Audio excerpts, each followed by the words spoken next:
talk about nested family polymorphism with Persimmon. Thank you. Apologies about this chop job. All right. So, hi, I'm Anastasia. If you haven't met me, I'm a fifth-year PhD student at Harvard, and I will be telling you today about Persimmon. So this is a joint work with University of Waterloo, and besides myself and our team, we had two wonderful undergraduates, Gary and Jonas, and of course our advisors, Professor Yizhou, Zhang, and Professor Amin.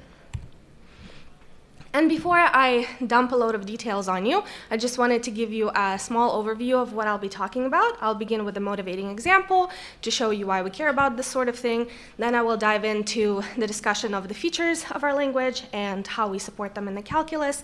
Then finally, I will conclude with some takeaways. All right, so now for some details. This is the motivational example. It's going to be about extending a compiler, and compilers have a bunch of nested components inside of them. So like at the minimum, you would have a source language. For example, here it's simply tap lambda calculus, and you might have some target languages, well, you should, where here in this example, we have a target language that converts simply tap lambda calculus terms using continuation passing style, and then we have yet another target language just for fun, that converts those terms using closure conversion. And of course, we have these translation functions that do the thing. OK, so as you can see, even within this solitary compiler, you already have some opportunities for extension. Like these two target languages actually share some terms, so maybe you wouldn't want to have them completely separate. You might want to have them both extend some intermediate language. Here it's marked IL. All right.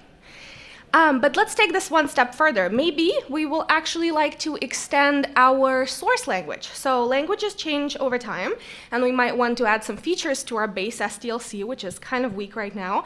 But we might want to add things like if statements to it, right? And while these tiny changes, something like adding a case in a match or adding a constructor to a type, they propagate throughout the rest of this compiler, right? Because everything depends on the source language in this compiler. And we don't really want to create an entirely new compiler for every version of SDLC that we might want to support. So instead, what we might want to have is an extensible compiler. So here I've shown you an extension if ext, which is a compiler that is an extension of base comp. And what do I mean by extension? It inherits everything inside base comp, including all of the nested components. It retains all of the relationships that are there between all the nested components in base comp. And then also it adds some new code to extend our new features as we want it. All right, and I just wanted to say that what we do is, in Persimmon, is we accomplish this sort of nested extensibility using nested family polymorphism. There's a lot of work in this area. A lot of people care about extension of stuff. So I just wanted to tell you what we care about. And we care about the fact that family polymorphism is actually an extremely elegant vehicle for this kind of nested extensibility. I will show you how. You'll love it. And then some things we almost get for free. So for example, composable extensions or mutually recursive references. And we even get to avoid a lot of the parameter clutter that usually comes with extensible code. All right, now that we have set the big picture, I will tell you more about the features. I'll explain how we support extensible variant types, or they're also called algebraic data types, ADTs. I will talk about how we support extensible pattern matching that is sound for the new cases, and also, of course, nested inheritance. All right, let's start with the easiest thing. That's an extensible variant type. Because we're in a family polymorphic calculus, we're using families instead of modules. So we have a family SDLC base, family SDLCF that extends SDLC base. So we're sticking with the previous example of adding if statements to the base SDLC. And in order to do that, well, we might want to add the Boolean type to the types of the system. Here, this is Persimmon code, so we get this lovely plus equal sign, which is a very small symbol that gives you an extension. Yay! However, of course, things are not as easy under the hood. What we want from this actually, is that this type tie that's defined in the extension doesn't just have this new constructor tbool. We also want it to have all of the previous constructors that it had before in the base calculus, okay? But not only that, right? We also expect that any recursive reference to the type tie in the extension will reference the extended type tie in green and not the ugly old base type tie in orange, right? Okay, so that's what we call family polymorphism. This means that the constructs that we define are polymorphic to the family that they're nested within. Okay? You might wonder, why isn't subtyping enough? Well, first of all, this isn't subtyping, right? And a lot of people have mentioned this before, but if you want to read a cool paper, read that. And even if they were subtypes, this still doesn't solve our problem of the fact that when we model systems, we often have definitions that are dependent on each other, right? So here, for example, values and expressions reference each other recursively. And basically what I'm saying is that you might not want to let expressions from the SDLCF calculus interact with values from the SDLC base calculus. That's not going to be sound. You're not going to be able to even evaluate your expressions in that case. Right? And now for the fun part, what we basically have is two families of types, right? Kind of like cats and dogs that we might not want to let them interact as much. Okay. So how do we support this, right? Okay, it all looks great and all, but how do we support this in our calculus? Well, we represent each family by what's called a linkage. A linkage is just a data structure. Don't be scared. It's like a map of maps. And it contains all of the typing information about a family, right? We also have linkages for the definitional information, but I'm not going to show that here. Let's just keep it easy and stick to typing information. So our SDLC base calculus is going to have a linkage representation, and so will our extension, SDLCF. They're both families. They both have a linkage. Okay? And so how are we going to actually combine the two to create this fully extended version of SDLCF? Well, we have this wonderful operation called linkage concatenation that does it for us. And what basically we do is we want to create a complete linkage. We call it complete because it has the inherited information and the new information both in it. So of course, we'll have the new constructor tbool, but we also want the other constructors that we've inherited. And now, notice a problem. Okay, I haven't mentioned anything about these weird orange things, right? These are paths. Okay? So each type is annotated implicitly with the path for which family it is in, right? So before our type tie in the linkage for SDLC base, it was referring to family SDLC base, right? So this orange thing is just a path to the family that the type is nested within. And prog just means program. So it says SDLC base is a top-level family. And the self wrapper around it basically says it's going to adapt upon extension. So it is a type, it's a relative path type, and this relative path will adapt once the code is inherited. So here, bam, we've replaced these paths with the paths to the new extended version of SDLCF, right? And this is important because this is what keeps the code sound for reuse in the derived family, right? So it's all about these paths that reference the family, and it's all about substituting these paths, okay? All right, now, pattern matching, right? Let's stick with the same example. Consider maybe a substitution function, and this is in the SDLC base family, so it has two cases for the two constructors of exp that appear in this family, right? So it only has two cases for now, but then once we want to extend the calculus, we add a new constructor to expression, EF, right?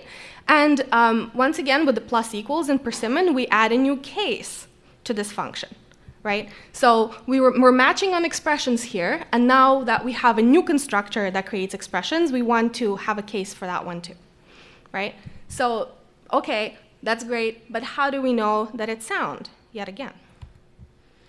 All right, so under the hood, things are again uglier. The user doesn't see this, but I do.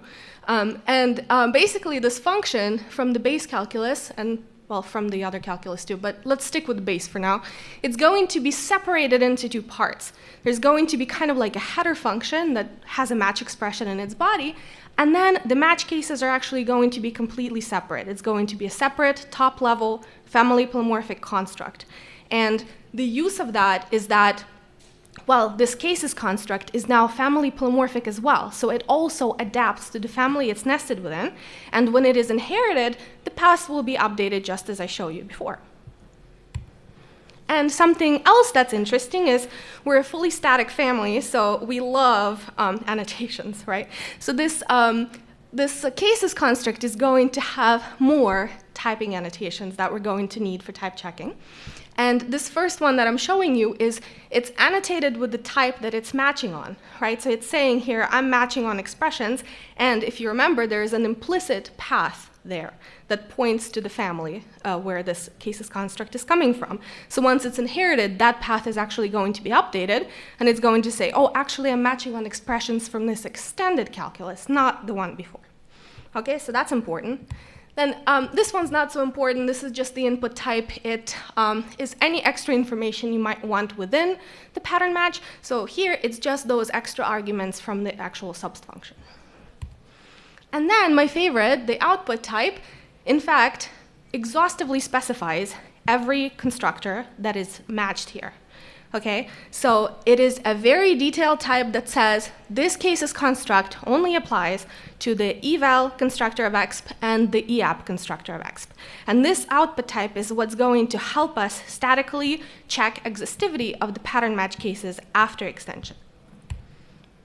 All right, so here I'm showing you this complete version of the cases from the extended calculus. So basically, we have this new EF case, and then we have these old eval and eapp cases, and all the paths have been already substituted just for time and comfort. So how do we check that that is actually exhaustive? Well, this thing is in a linkage, right? And we have these linkages that have all of the typing information. So we're going to look up the definition for expressions in this same linkage, and because expression was extended, it already has these three constructors that we need to check for. So it's saying this type definition has three constructors. Your cases better have three constructors, right? And if it does, everything is awesome. And if it doesn't, let's say the user forgot to put in the EF thing, no, this is not good. So this will not type check, right? All right, finally, I will tell you about nested inheritance. So I basically, said that in the beginning that this is really elegant for nested inheritance. And the reason for that is because our linkage representation and this path substitution mechanism work really well together to extend deeply nested components. Okay, so I'm just going to show you a slightly more complicated example. Let's say we have a program with two families where there is family A1 and A2, and A2 extends A1. And then within A1, there are also two nested families where B2 extends B1. And now because A2 extends A1, it also gets all of those nested components, right? So there is another B2 and B1 in A2, and actually those two nested families in A2 further bind the ones in A1 and probably add some new code. Like all of these relationships are getting very complicated. All right, so what if our goal is to type check family A2, B1? It's kind of deeply nested, not so deeply that you can't follow, but very, very much different from the previous example we looked at. So first thing I'm going to tell you is that we need to compute some linkages to do this type checking, but we don't start with A2, B1, okay? So we're deeply nested. We don't even know how long that path is, right? So a really much better base case is to start with prog, which is of known length 1, the path, right? Okay, so we're going to do this linkage computation from the outside in to prevent infinite loops and to have great things like a good base case for your soundness proof. We're going to say, okay, the first thing we do is we compute a complete linkage for prog, the program, which is just parsing the program, right? And another important thing here is that we don't actually recurse to the nested families automatically. So a complete linkage for a family will have incomplete linkages as nested, right? So it will not recurse, it will just parse those families and it will keep them around, but it will not make them complete to prevent infinite loops, right? So once we've done that, well, we might want to compute the linkage for A1, which is the parent of A2. You know, we're going to A2 next, so we might need to know what the parent of it has. And then, of course, we compute the linkage for A2, and then now we're ready to compute the linkage for A2B1, but one important thing that I want to point out about this computing linkage for A2 is that any further binding of A2B1 also happens here. So now we've also copied over any code that is contained in A1B1 into A2B1, okay? Just so you're not worried that we forgot about it. It does happen. And then now we can finally compute this linkage, and with this linkage we can type check this family, okay? And I hope that gets you excited about the possibilities of type checking really deeply nested families with extensions. I'm very excited. Okay, so some takeaways, right? We have extensible variant types, extensible pattern matching, nested inheritance, all of its own. We have family polymorphism. So all of this is about the constructs being polymorphic to the families they're nested within, whether it's from the beginning or after extension. And the cool thing about our match case is that they're also direct family members, which means that they are directly extensible, just like our variant types, right? And the stars of this whole mechanism are relative path substitution, which helps us adapt code for reuse. And then the linkage representation of families helps us with extending all of these very deeply nested families. And that is a website you can go to get a lot of links and things. Yeah, and with that, thank you for listening.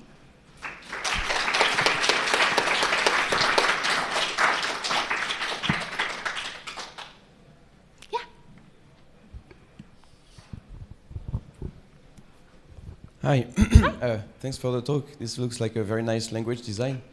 I'm slightly concerned about the usability because, as far as I understand, the type checking occurs on the linkage level, right? So there's a lot of, as you mentioned yourself, there's a lot of ugly stuff that lives behind the hood, right? Under the hood. And so is this going to leak to users as part of the type errors, and how do you ensure a good user experience? Right. Yeah. That is a great point. So I do think currently it either type checks or it doesn't. So there's definitely room for improvement in terms of user experience. However, they do not see the theory, which is a great thing. We do have a lot of sugaring. We have a lot of comfortable features for the users, such as like the function that we have here, like. This is subst is fully sugared, right? The user does not see the breakdown into the top, like the function in the cases construct. So, yeah. But right. But what does the error message look like? It would just either type check or not. Okay. Yeah, you're right. Yeah. Okay. Cool. So that's future work for improvement, right? Potentially, yes. Thanks for the talk. I was interested in whether your type checking is modular. Oh, that's such a great question. Okay. Oh, love it. Okay, so it is currently not, but we're working on it. So initially the idea was to have, these linkages are very well fitted for having modular type checking. I think in the end we ended up having some global reasoning about ancestors. So like, I am a family, who are my ancestors, right? And that is a global function, but I believe that we can break it down into a compositional relation that will just be part of the linkage itself, and then the plus operation would take care of it by just concatenating these things. Yeah, thank you.